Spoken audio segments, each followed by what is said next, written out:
بسم الله الرحمن الرحيم. الحمد لله رب العالمين، والصلاة والسلام على سيد الأنبياء والمرسلين محمد بن عبد الله الأمين وعلى آله وأصحابه وأزواجه وذرياته وأهل بيته وسلم تسليما كثيرا كثيرا. أما بعد، أعوذ بالله من الشيطان الرجيم. بسم الله الرحمن الرحيم. واعتصموا بحبل الله جميعا ولا تفرقوا واذكروا نعمة الله عليكم إذ كنتم أعداء فألف بين قلوبكم فأصبحتم بنعمته إخوانا. صدق اللہ العلی العظیم. محترم بزرگ اور دوستوں، دینی اور ایمانی بھائیوں، اللہ رب العزت کا شکر ہے، اس کا کرم ہے کہ اس نے ہمیں اپنی بارگاہ میں آنے کی توفیق عطا فرمائی. حضرات، اللہ رب العزت نے اس دنیا کو انسان کی آزمائش کے لیے بنایا ہے. اس دنیا کے اندر، اس پرتھوی پر ایک نہیں ہزاروں قومیں آئیں. سب نے اپنے کرتب دکھائے اور چلی گئی. جو ہیں وہ بھی اپنے کرتب دکھا رہی ہیں، لیکن ایک نہ ایک دن ہر ایک کا خاتمہ ہونا ہے، ہر ایک کو فنا ہونا ہے. اب ایسے میں سب سے ضرورت جس چیز کی ہے اس کو سمجھنے کی زیادہ اہمیت ہے، زیادہ ضرورت ہے.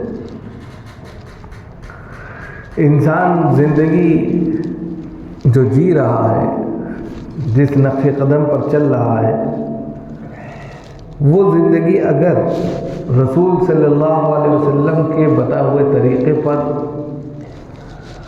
رسول اکرم صلی اللہ علیہ وسلم کی تعلیمات کی روشنی میں اور اللہ رب العزت کے احکامات کے نتیجے میں اچھی ہو جائے، جو اللہ رب العزت نے احکامات اتارے ہیں اس کے مطابق ہو جائے، تو وہ زندگی کامیاب ہے. اور اگر اس کے علاوہ زندگی چل رہی ہے تو زندگی تو گزر رہی ہے، لیکن اس کی گارنٹی نہیں ہے. اب ایسے میں وقت کی سب سے زیادہ ضرورت جو چیز ہے موجودہ وقت میں، وہ سب سے زیادہ متحد ہونا ہے. اتحاد کی ضرورت ہے.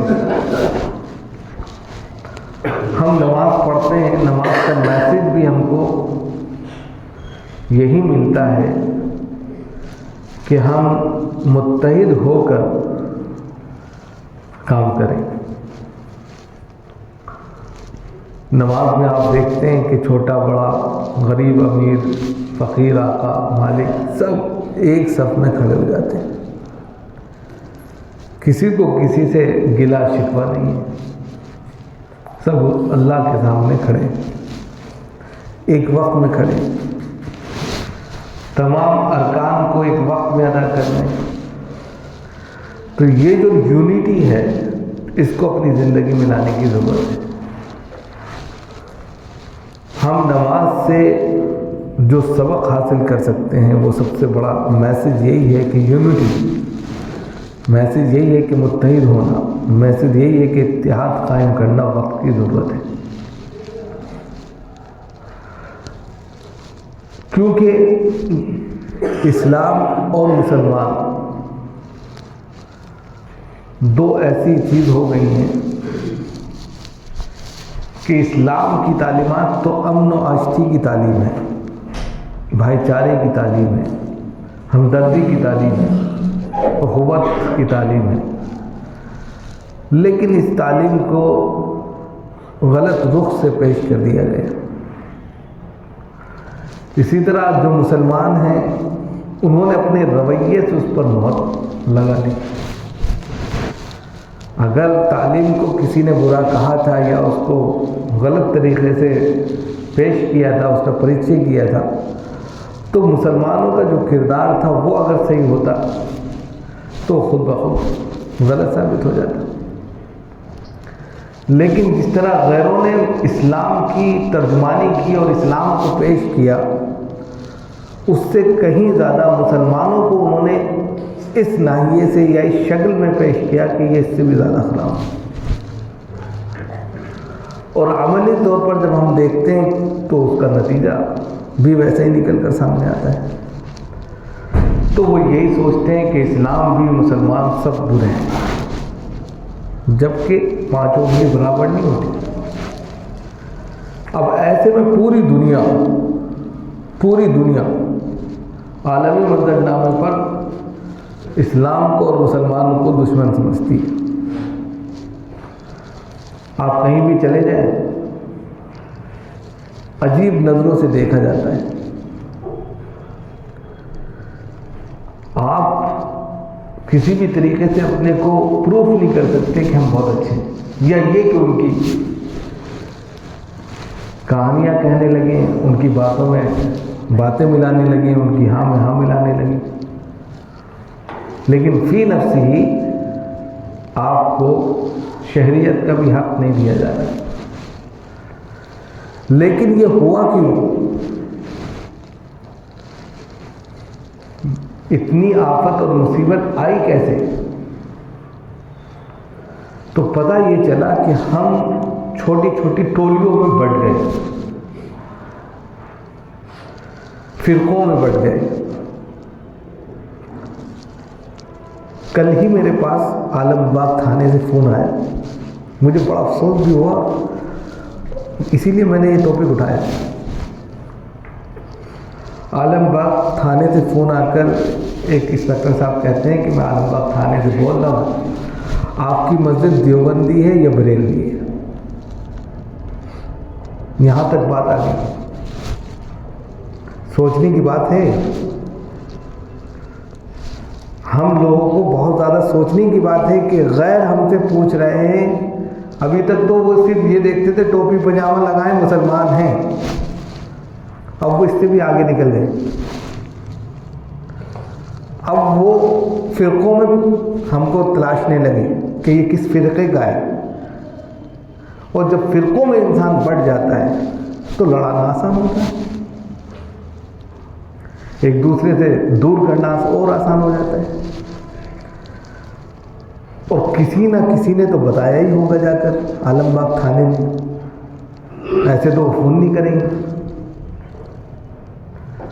اور یہ چیز بھی ہم ہی میں سے کسی نے بتائی ہوگی کہ کچھ بریلوی ہیں، کچھ دیوبندی ہیں،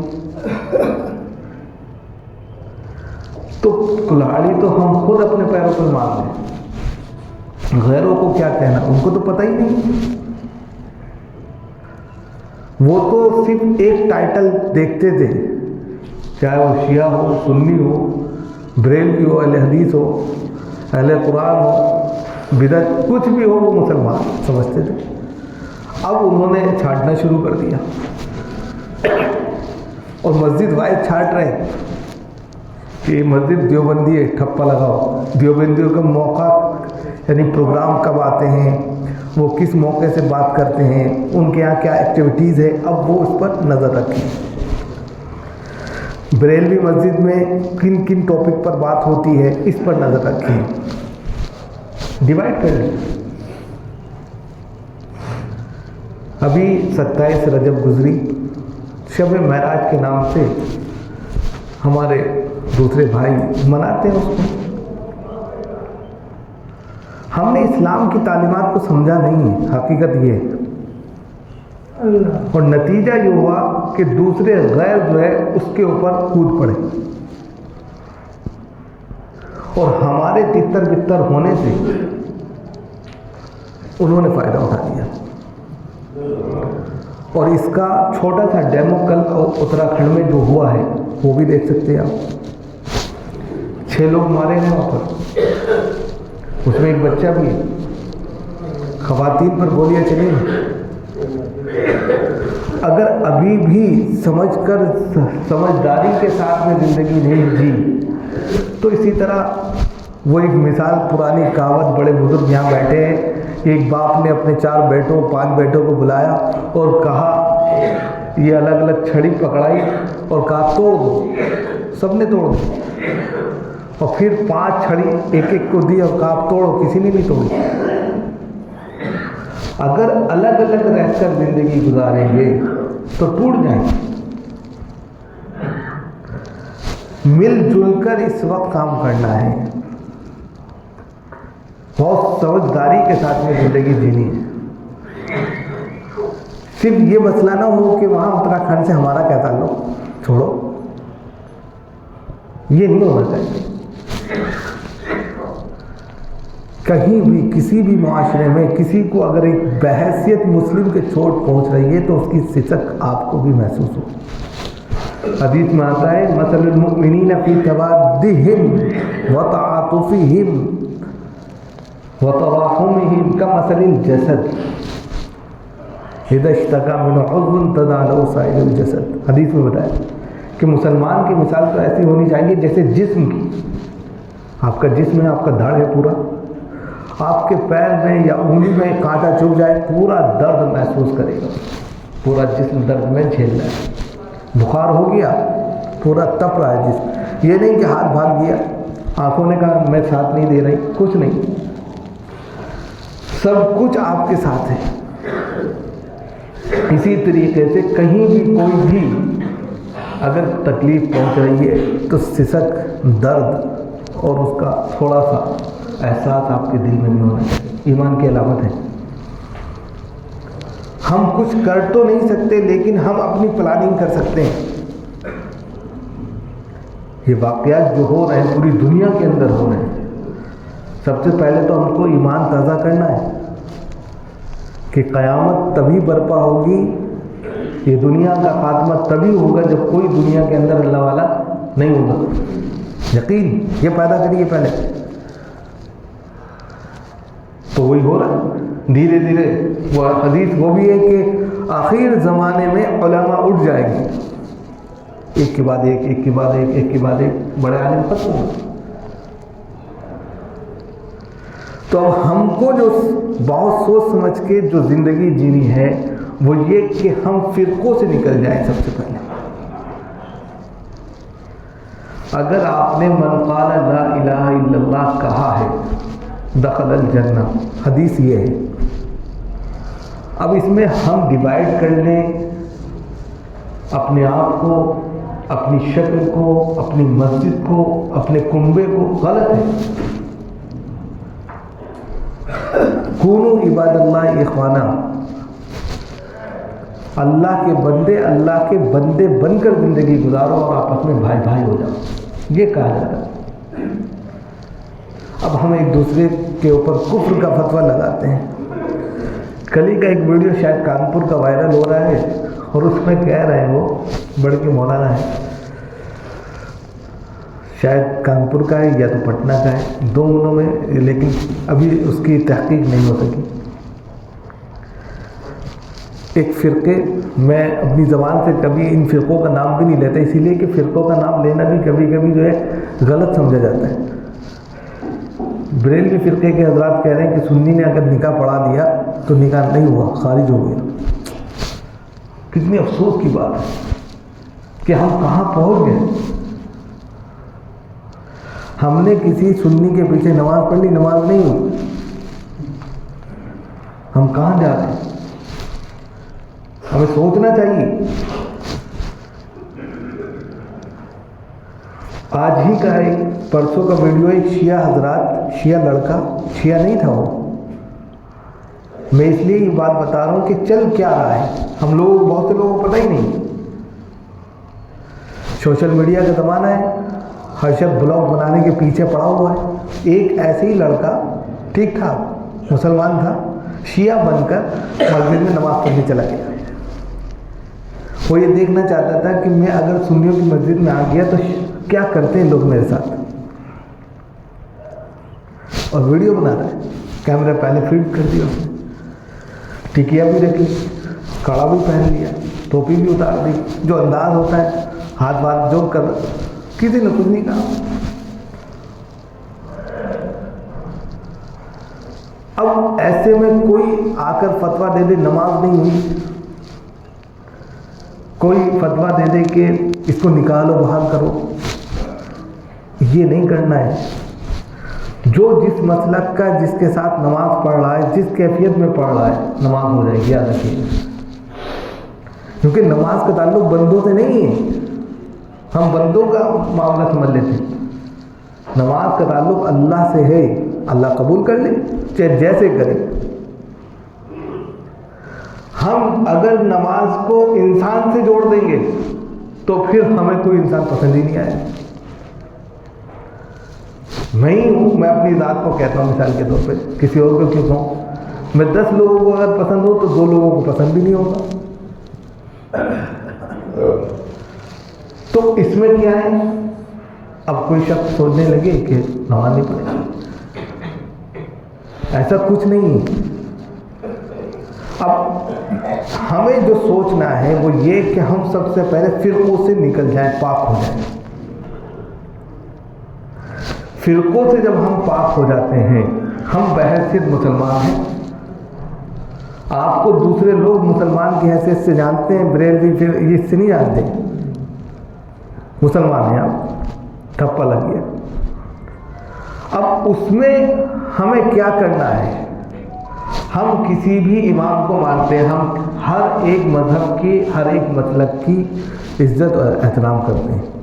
جب نبی پاک علیہ السلام نے کہہ دیا ہے لکم دینکم ولی دین، تمہارا دین تمہارے ساتھ، میرا دین میرے ساتھ، لا اکراہ فی الدین، ہمیں قرآن کی تعلیم ملی ہے کہ کسی کے دین میں ہم جو ہے زور زبردستی نہیں کر سکتے، برا بھلا نہیں کہہ سکتے، جو آپ کا عمل ہے آپ کے ساتھ رکھیے، لیکن ظاہری طور پر ایک اکائی بن کر رہیں گے۔ اس وقت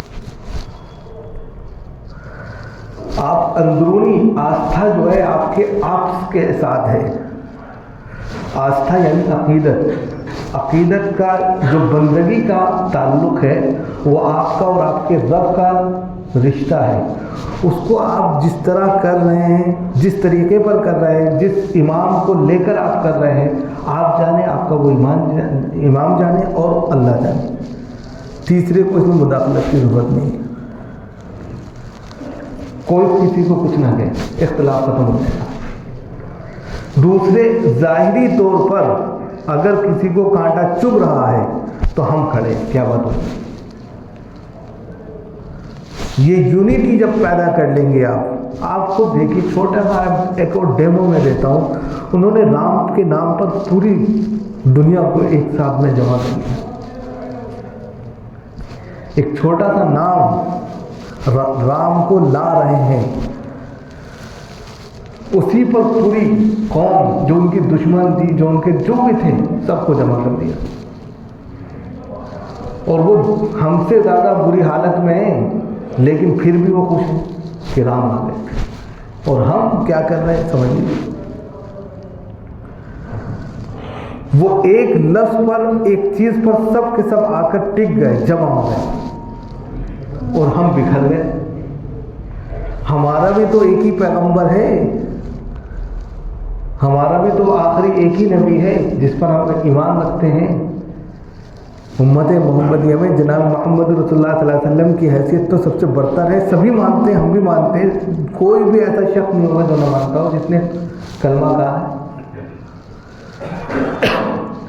تو پھر ہم ان کے نام پر جمع ہو جائیں، قرآن تو سب کا ایک ہی ہے، وہ تو نہیں بدل سکتا، اس کے نام پر جمع ہو جائیں۔ مسلکاً ٹھیک ہے، الگ الگ مسالک ہیں، علماء تھے، 4 ائمہ تھے، ان کے مطابق جو ہے لوگوں نے کام کیا، تو اس کو ظاہر نہ کریں، وہ باطن میں رکھیں، کیونکہ وہ آپ کی عقیدت کا تعلق ہے، اللہ سے جڑا ہوا ہے۔